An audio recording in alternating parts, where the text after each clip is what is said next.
සවා දන්නවනේ. ඔව් ලාවට දාන්න. ගිහලා තියාවනේ. ඔව් ගිය සතිය. එන ඉඳුරට කියලා දෙන්න පුළුවන්. මට හිතුණා ඔය ගියේ. තේරෙන්නේ නැහැ. මම දන්නෙත් නෑනේ. මටත් කියලා දෙන්න ඕන ඔයාලගෙන් අහගන්න ඕන. අම්මා මට සවානි කියලා දුන්නා. නෑ නෑ. තුනෙන් එක එකතු කිරීම 6න් 3. බාන්න ඉඳුරට කියලා දෙන්න කොහොමද වැඩේ කරන්න කියලා. ළමයා ඕගලේ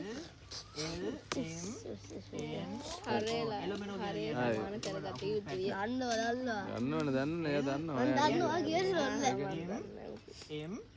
ඔයා දැන් අහගෙන ඉන්නවා ඉගෙන ගන්න.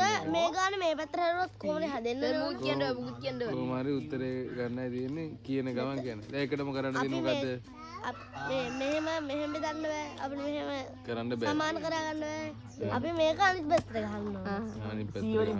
බාන අනිත් පැත්තට ගන්න බෑ.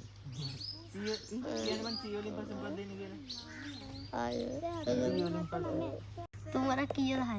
ඔව් එයාගෙන් අනේ ඉගෙන ගන්න ළමයා. කියා තුන්වරක් දෙන්න.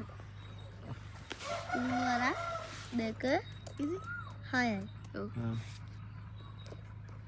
උඩත් වැඩි කරනවා. එකවර දෙකෙන් තමයි. ඇයි උඩ වැඩි කරන්නේ? ඇයි යට වැඩි කරනවා උඩත් වැඩි කරනවා. නෑ මං අහන්නේ ගුගන්නම එක්කෙනා ගුරුවරයා නේ. ඇයි ගුරුවරයා පොඩි අපි කියන්නේ ඇයි උඩත් දෙකෙන් වැඩි කරන්නේ? මේ අපේ යට හරයක් දෙකෙන් වැඩි කරනවා නෑ හරත් දෙකෙන් වැඩි කරනවා ලැබැත් දෙකෙන් වැඩි කරනවා. ඇයි ඒක තමයි නීතිය. ඒක තමයි නීතිය. භාගවල නීතියක් තියෙනවා. හරය යම් ගානකින් වැඩි කරනවා නම් උඩ ලවයත් ඒ ගානෙම වැඩි කරන්න ඕන. ඒක නීතිය.